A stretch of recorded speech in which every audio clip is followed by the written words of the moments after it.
bavandimwe, ntitwakwirengagiza Jean de Dieu. Muri uyu mwanya mwiza nje kugira ngo tuganire ku ijambo rya Kristo nk'uko ariyo ntego y'uyu murongo uri kurebaho iki cyigisho. Muri aya masaha rero, muri uyu mwanya dufite insanganyamatsiko ivuga ngo ubwami bwo mu ijuru bugereranywa cyangwa se ubwami bw'Imana bugereranywa. Aya ni amagambo Yesu Kristo ubwe yivugiye, aboneka mu byanditswe byera, aboneka muri Bibiliya, aho yasobanuraga akoresheje imigani uko yagereranya ubwami bw'Imana, uko yasobanura ubwami bw'Imana, uko yasobanura undi muntu ibigendanye n'ubwami bw'Imana, kugira ngo abari bamuteze amatwi babashe gusobanukirwa imiterere y'ubwami bw'Imana n'icyo ubwami bw'Imana busaba, kugira ngo niba babishaka kuzabwinjiramo bazamenye icyo Imana ishaka n'icyo bifuzaho n'icyo igendereye. Kuko niba ugiye gutura mu gihugu ubanza kumenya ibyacyo.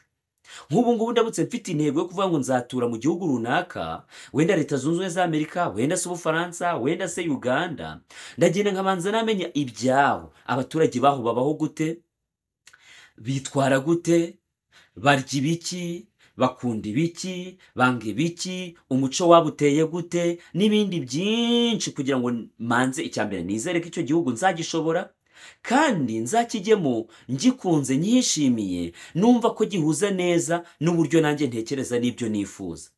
Niko n'ibyo ubwami bw'Imana buteye. Niba koko dufite intego yo kuzabona ubugingo buhoraho, niba dufite intego yo kuzajya mu bwami bw'Imana, tugomba kugira mu bwonko bwacu ipica y'aho tujya. Tugomba kugira ipica y'imiterere y'ubwo bwami, kugira ngo twumve ko duhuje n'ubwo bwami n'icyo busaba n'igikenewe, kugira ngo nitujya gutura muri ubwo bwami mu by'ukuri tute kuzashyirwa hanze y'umurwa bitewe n'uko wenda tutujuje ibisabwa, cyangwa se n'ibindi byinshi. Niyo mpamvu tugomba kubyitegura hakiri kare. Tugomba kumenya uko byenda kose ibigendanye n'ubwo bwami, tukabisobanukirwa, tukumva tubyumva neza, kugira ngo tumenye ko ubwo bwami ibisabwa tubifite. Niyo mpamvu Yesu ari hano mu isi, kuko n'ubundi yari yaraje kwamamaza iby'ubwami bwa Kristo cyangwa se ubwami bw'Imana. Niwe ubwe wifatiye umwanya asobanurira abantu ibigendanye n'ubwami bwe, ibikenewe, ibyo abantu bagomba kwitondera, ibyo abantu bagomba kwibandaho, ibyo bagomba kwitaho, kugira ngo bazahabwe amahirwe yo kuba abaturage b'ubwami bw'Imana. Reka rero twinjire muri Bibiliya, tugende twiga ibigendanye n'uko Yesu yagiye aca iyi migani, maze natwe kubw'ubwenge duhabwa n'ijuru tubashe gusobanukirwa n'iki Yesu yashakaga kuvuga, nubwo ibi bintu byanditswe mu buryo bw'imigani. Reka twumve ikigereranyo cya gatatu cy'ubwami bw'Imana. Ubwami bwo mu ijuru bugereranywa n'ubutunzi buhishwe n'imaragarita y'igiciro cyinshi. Wumva uko hano bavuga muri Matayo 13:44 kugeza 46, baranditse ngo ubwami bwo mu ijuru bugereranywa n'izahabu zahishwe mu murima, umuntu azigwaho, arazitwikira, aragenda, umunezero umutera kugura ibyo yari atunze byose ngo abone kugura uwo murima. Kandi ubwami bwo mu ijuru bugereranywa n'umutunzi ushaka imaragarita nziza.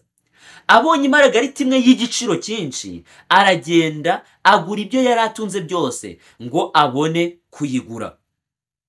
Ndagira ngo mbabwire yuko ubwami bwo mu ijuru bugereranywa n'ibi bintu bavuze: ubutunzi. Ndabizi ko ubutunzi ari ikintu dukunda, amafaranga, izahabu, imaragarita, amabuye y'igiciro cyinshi, nzi ko muyasobanukiwe. Ariko ugize nk'umugisha, ukaba ufite nk'umurima, warangiza wacukura ukagwa nko kuri zahabu, waba ugize umugisha ukomeye cyane. Rero niko n'ubwami bw'Imana buteye. Ubwami bw'Imana bugereranwa n'icyo kintu mvuze. Ubwami bw'Imana bugereranwa ngo n'ibuye ry'agaciro. Uyu muntu yaguze umurima, cyangwa se wenda yarawukodesheje, maze awugezemo acukuye, ababonyemo izahabu, ababonyemo ubutunzi bw'agaciro gakomeye cyane.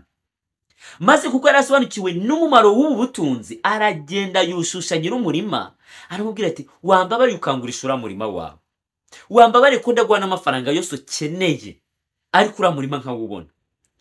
Wenda tuvuge ko nyir'umurima yawezagamo ibiro 100, ariko uri kuwugura muha igiciro gikomeye cyane. Aranje aravuga ati: ayo mafaranga umpaye nshobora kuyaguramo uriya murima, nkaguramo imirima nk'iriya wenda tuvuge 20.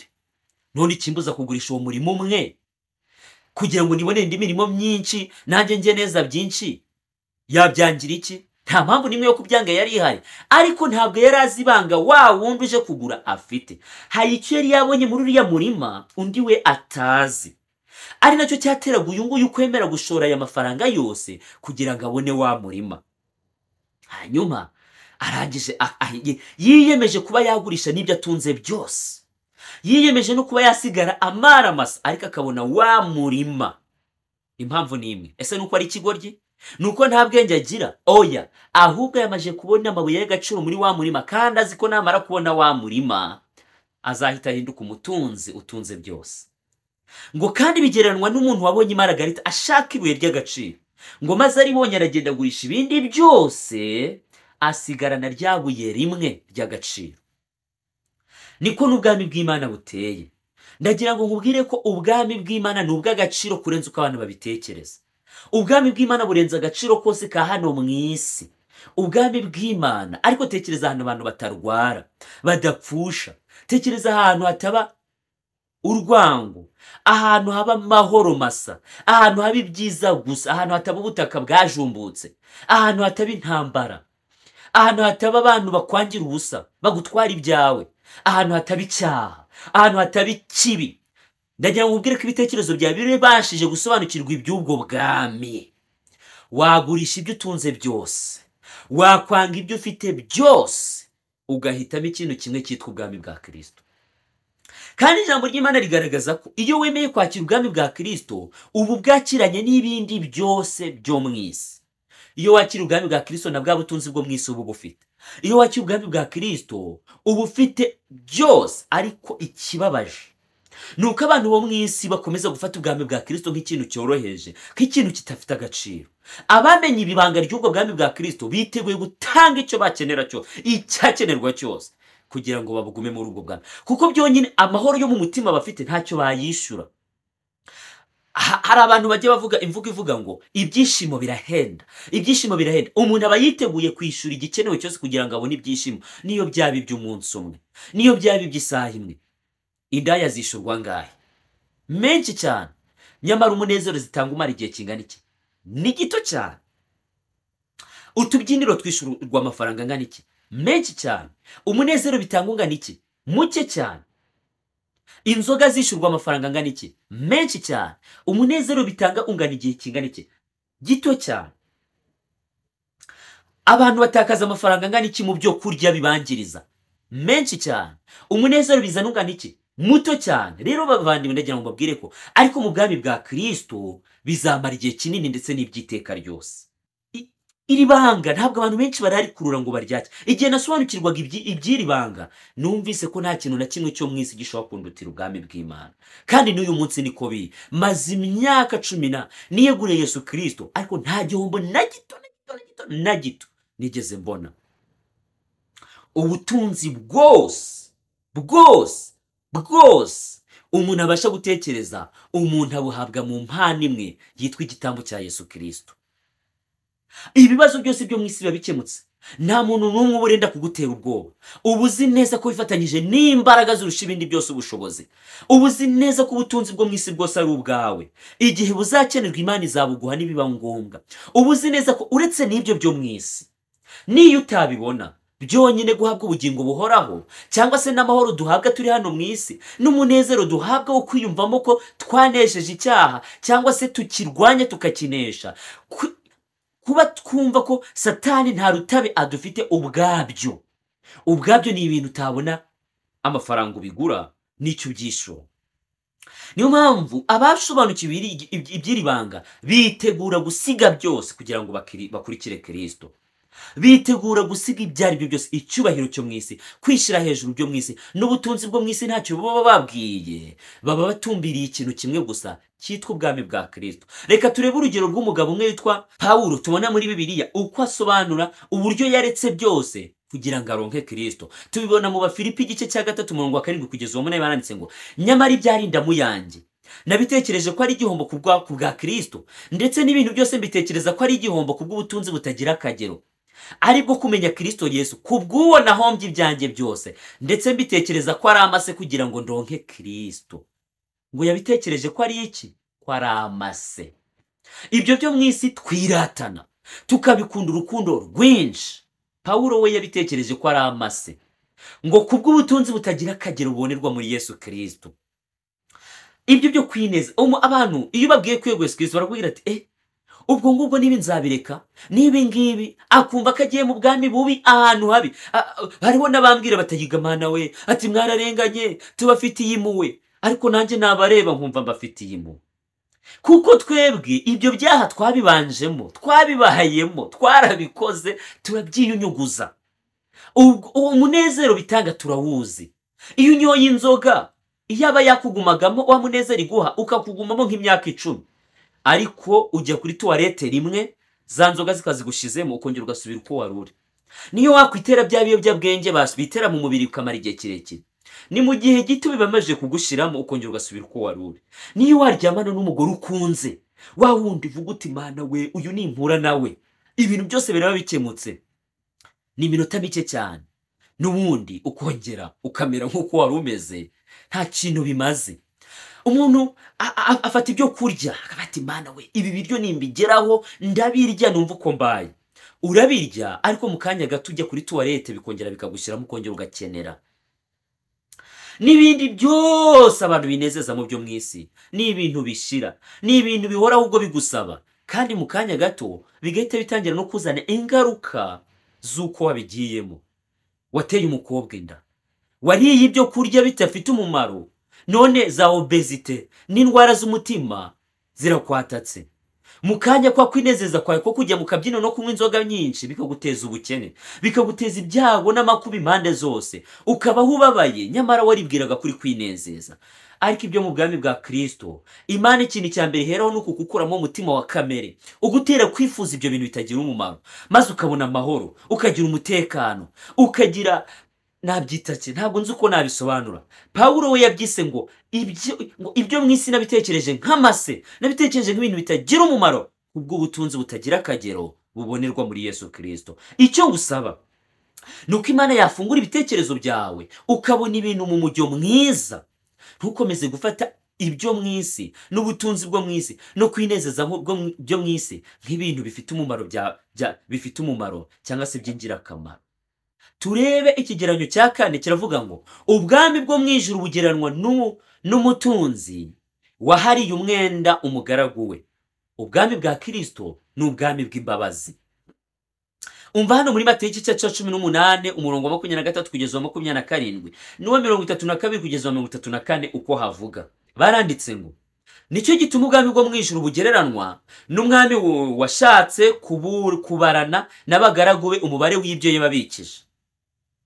Abanje kubara bamuzanira umwe mu bo yishuzaga itaranto inzovu, ariko kuko yari adafite icyo kwishura, shebuja ategeka kumugura n'umugore we n'abantu be n'ibyo afite byose ngo umwenda ushire. Umugaragu aramupfukamira aramwinginga ati mwami nyihanganira nzakwishura byose. Shebuja aramubabarira aramureka amuharira umwenda we. Maze shebuja aramuhamagara aramubwira ati wa mugaragu mubi we, naguhariye wa mwenda wose kuko wanyinginze. Nawe ntiwari ukwiriye kubabarira mugenzi wawe nk'uko nakubabariye? Shebuja ararakara amuha abasirikare kugeza aho azamarira kwishura umwenda wose. Hano hari umugabo wari ufite abagaragu bamukorera ariko bakamubamo umwenda. Arabahamagara ati muze munyishura, ahera ku murimo byinshi. Ariko kuko uyu muntu yari umukene adafite ibyo kumwishura, aramutakambira ati mbabarira, kuko uyu shebuja yaravuze ati ngiye kugugura n'umugore wawe n'abana bawe mu buhinduka abagaragu banjye kugira ngo mubashe kwishura amafaranga yose cyangwa se icyo mbishyuza cyose. Uyu mugabo aramutakira ararira yikubita hasi yagira ate asaba imbabazi yivuye inyuma arabati mbabarira ngirira impuhwe. Maze shebuja amugirira imbabazi, ntiyamubabarira gusa ahubwo amuharira n'umwenda. Aravuga ati ubu ntacyo nkwishyuza, igendera amahoro. Ariko ikintu kibabaje, uyu mugabo ageze hirya ahura n'umubereyemo udufaranga duke cyane. Aramubwira ati nyishura. Undi ati nta mafaranga mfite, mbabarira wenda nzayashaka nzayaguha. ngo arangije aramuniga aramukubita ati mpereza amafaranga, aramufungisha. Maze bigera kuri wa mugabo wamubabariye umwenda munini cyane, biramubabaza.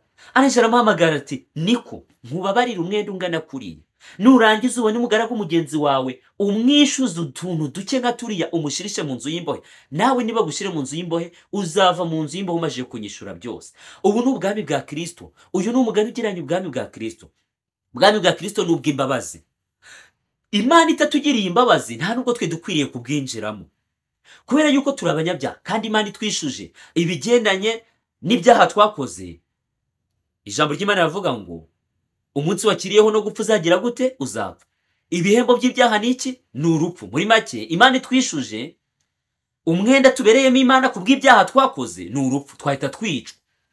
Nta bwishu dufite, ariko Yesu Kristo yemeye kutwishyurira, aduharira imyenda yose, arabitubabarira. Iyo umuntu yeguriye Yesu Kristo, Imana imubabarira ibyaha byose yakoze kugeza kuri uwo munsi, ikabibara nk'aho bitigeze bikorwa. Ariko se nubwo twababariwe ibyaha, twebwe ntitutiga kubabarira abandi. Harya buri Imana izatubabarira? Izaduha ubugingo buhoraho? Oya. Ijambo ry'Imana rivuga ngo mukunde abanzi banyu, mubababarire. Kubera iki? Tugomba kubabarira abanzi bacu, tukabagirira impuhwe, kubera yuko natwe twazigiriwe. Nta yindi mpamvu, nuko natwe twababariwe. Ijambo ry'Imana rivuga ngo nitutababarira abandi, natwe Imana izareka kutubabarira. Ubwami bwa Kristo ni ubw'imbabazi. Ubwami bwa Kristo ni ubw'impuhwe. Ubwami bwa Kristo ni ubw'urukundo rutagira akagero, rurenze ibitekerezo bya kimuntu. Tekereza kugeza ubwo ukunda n'umwanzi wawe ukamubabarira, ukamugirira impuhwe, mukongera mukiyunga, cyangwa se atabishaka ko mwiyunga, ariko wowe ukibohora iyo ngoyi ukamubabarira. Kubera ko natwe twababariwe tutari tubikwiriye. Ntabwo ijambo ry'Imana ridusaba kubabarira ababikwiriye, oya, kuko natwe twababariwe tutari tubikwiriye, natwe tugomba kugenza gutyo tukababarira abandi. Ubwami bwa Kristo ni ubw'imbabazi. N'uyu munsi Imana iracyafite imbabazi izo ihereza abatuye isi yose, kugira ngo izo mbabazi nibemera kuzakira bazinjire mu bwami bwe bakiranutse, kandi bazabona ubugingo buhoraho. Kuko rero twahawe imbabazi tutari tuzikwiriye, niko natwe dukwiriye kugirira abandi impuhwe n'imbabazi, nubwo twaba tubona ko batabikwiriye. Ubwo niko ubwami bwa Kristo buteye. Reka tugirebe ikigereranyo cya nyuma, aricyo kigereranyo kivuga ngo cya gatanu, ngo ubwami bwo mu ijuru bugereranwa n'abakobwa 10. Reka twumve. Muri Matayo 25 umurongo wa mbere kugeza uwa 10 handitse ngo icyo gihe ubwami bwo mu ijuru bugereranwa n'abakobwa 10 bajyanye amatabaza yabo bajya gusanganira umukwe, ariko muri bo 10 5 bari abapfu, abandi 5 bari abanyabwenge. Abapfu bajyanye amatabaza yabo ntibajyana n'amavuta, ariko abanyabwenge bo bajyana amavuta mu mperezo zabo hamwe n'amatabaza yabo. Umukwe atinze bose barahunikira barasinzira, ariko ninjoro mu gicuku habaho urusaku ngo umukwe araje, nimusohoke mu musanganire. Maze b'abakobwa bose barahaguruka baboneza amatabaza yabo. Abapfu babwira abanyabwenge bati muduhe ku mavuta yanyu, kuko amatabaza yacu azima. Ariko abanyabwenge barabahakanira bati oya, ntiyadukwira twese, ahubwo nimujye mu bahanjuzi muyigurire. Bagiye kugura, umukwe araza, abari biteguye binjirana nawe mu bukwe, urugi rurakinga. Hanyuma barakomeza bavuga ngo hanyuma b'abakobwa bandi nabo baraza, barahamagara bati nyakubahwa dukingurire. Nawe arabasubiza ati ndababwira ukuri yuko ntabazi. Uyu mugani ushatse kuvuga iki? Hano hari abakobwa 10. Aba bakobwa muri Bibiliya z'icyongereza ngo ni 10 virgins. Bari abakobwa b'amasugi, bisobanuye ngo bari abakobwa batigeze basambana, bakora icyaha cy'ubusambanyi. Iki kintu kirakomeye cyo mu gitega amatwi. Aba bari abantu twakwita ko bakiranuka, bari abantu wakwitegereza ukavuga uti aba bantu bakwiriye kuba mu gushingiranwa n'uyu mugabo, kuko bari amasugi, nta buraya bagiyemo, nta wundi muntu bahaye ubusugi bwabo. Ariko nubwo bose bari amasugi twavuga ngo bari bakwiriye, bari abantu basenga, bari abantu bakunda Imana, abantu bagendana n'Imana, muri bo hagaragayemo abapfu, habonekamo n'abanyabwenge. Mbega ikintu gikomeye. Ese byashoboka ko no mu bantu bagaragara nk'abakiranutsi, no mu bantu bagaragara nk'abegereye ubwami bw'Imana, no habonekamo abanyabwenge, hakabonekamo n'abaswa? Iki kintu kirakomeye. ariko reka turebe imiterere y'ibi bintu ngo batwaye amatabaza ariko abanyabwenge bongeraho n'amavuta. Abaswa batwaye amatabaza bibagirwa amavuta. Muri Bibiliya ijambo ry'Imana ni itabaza, ijambo ryawe ni itabaza ry'ibirenge byanjye, niko Dawidi yavuze. Muri Bibiliya ijambo ry'Imana ni itabaza. Aba bantu batwaye ijambo ry'Imana ariko bibagirwa amavuta. Amavuta mu ijambo ry'Imana agereranwa na Mwuka Wera. Aba bari abantu birata ko bize Bibiliya, ko bayisobanukiwe. Aba bakaba abantu basobanura Bibiliya umurongo wa mbere ukageza ku wa nyuma, ariko bakabura Mwuka Wera ubashoboza gukora ibyo Imana ishaka. Hanyuma umukwe araza, arangije aje kuko umukwe yabanje gutinda. Iki kintu cyo gutinda hari wenda nzagira umwanya nongeye gitegure. N'uyu munsi tuvuga ko Yesu Kristo yatinze. Iki kintu cyo gutinda kigerageza abantu biyeguriye Yesu Kristo, kubera yuko bagera ubwo barambirwa, ndetse bigaragara ko bagezeho baranasinzira. Bategereje umukwe bararambirwa, barangije baranasinzira. Ariko bamaze gusinzira, hanyuma haza ingoma iravuga iti umukwe araje, nimuhaguruke mumusanganire. Bose bagomba gucana amatabaza yabo. Ibi bisobanuye uko umutima wa buri muntu wese uteye. Bafashe ijambo rya Kristo, bose bararifashe. Yesu Kristo naza, abantu bose bazaba bagaragara nkaho bazi ijambo ry'Imana. Aba ni abantu bari mu bintu by'iyobokamana. Ariko ntabwo Yesu Kristo azaba akeneye abantu bazi ijambo rye gusa, azaba akeneye abantu bafite amavuta, abantu baretse Mwuka Wera ngo akorere mu bugingo bwabo. Aba bantu nibo bazasanganira umukwe. Muri make ijambo rya Kristo rigomba gufatanya na Mwuka Wera kugira ngo haboneke umukobwa uzashingiranwa na Kristo ubwo Kristo azabagarutse. Ijambo ry'Imana rigomba gukorana na Mwuka Wera kugira ngo haboneke abantu bazajya mu bwami bw'Imana. Abantu bazitwaza ijambo rya Kristo gusa ariko bakibagirwa Mwuka Wera usobanura iryo jambo, bakibagirwa Mwuka Wera ubayobora mu mibereho yabo ya buri munsi. Ntibamwiteho ariko bagakomeza bagenda bavuga ijambo rya Kristo gusa. Ibyo ntacyo bimaze. Mureke mbyagore kugira ngo mubyumve dusoza. Hari abantu birirwa babwiriza hirya no hino ku isi, kandi bose baba basoma ijambo rya Kristo, ariko nagira ngo mbabwire ko ijambo rya Kristo iyo ribwirijwe rikigishwa hirengagijwe ubuyobozi bwa Mwuka Wera, abantu babigoreka uko bashaka, bakabivuga uko bashaka. Niyo mpamvu hari abantu benshi bazarimbuka kandi bari bafite Bibiliya. Hari abantu benshi bazarimbuka kandi barasomaga Bibiliya. Hari abantu benshi bazarimbuka kandi batwara Bibiliya. Abo ni benshi cyane. Aba ni abantu birirwa babwiriza ibintu badasa nabyo.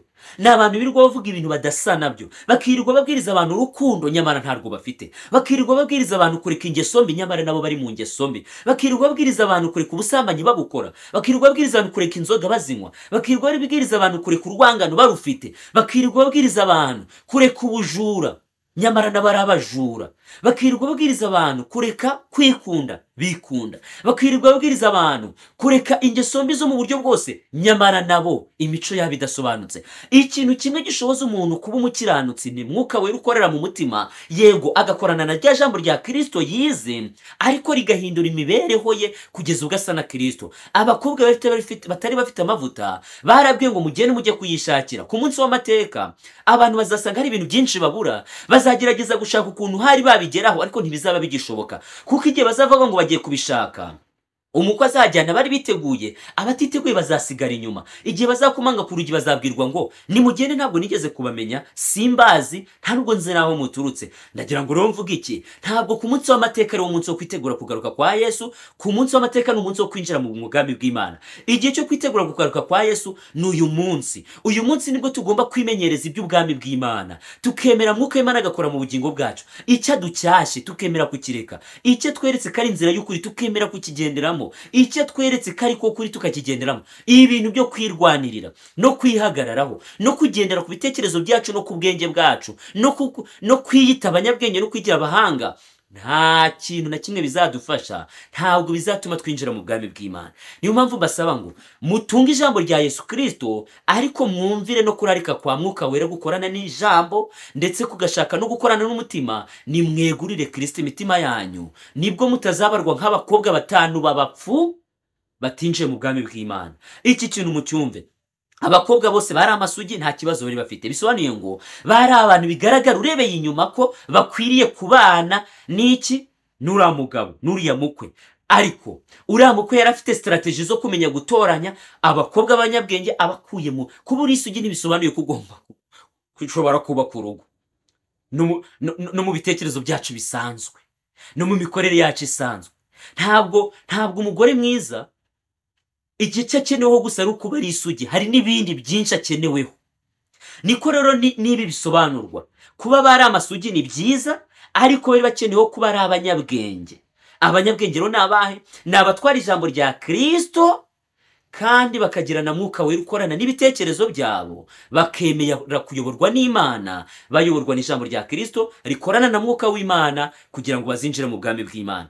Reka turebe isomo riri n'isomo rimwe ngiye gusorezaho, riri muri Matayo 11:12 haranditse ngo uhereye mu gihe cya Yohana Umubatiza ukageza none ubwami bwo mu ijuru buratwaranirwa, intwarane zibugishamo imbaraga. Bavandimwe, hari abantu bafata ubwami bwa Kristo nk'ikintu kiri aho kidafite imbaraga, ariko ubwami bwa Kristo buratwaranirwa. Umuntu arabushegera, umuntu arabuvunikira. Ndagira ngo nkubwire yuko Yesu Kristo yaravuze ngo utemera kwikorera umusaraba ngo nkurikire uwo ntakwiriye ubwami bw'Imana.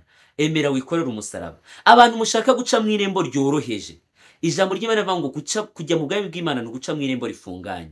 Bizaba gusaba kureka ibintu byinshi, bizagusaba guhindura imirire, bizagusaba guhindura iminywere, bizagusaba guhindura imyambarire, bizagusaba guhindura ibitekerezo byawe, bizagusaba guhindura uko ukora, bizagusaba guhindura ibyo wibwira n'ibyo utekereza n'ibyo ukunda n'ibyo ushiraho ibitekerezo byawe n'ubwenge bwawe.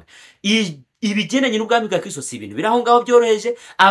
Abazabujyamo, abo Bibiri tugaragaza ko bazabujyamo, nabo barabuvunikiye. Ngo uhere mu gihe cya Yohana Umubatiza ukageza n'uyu munsi ubwami bw'Imana buratwaranirwa. Intwari ababurwaniye babugishamo imbaraga.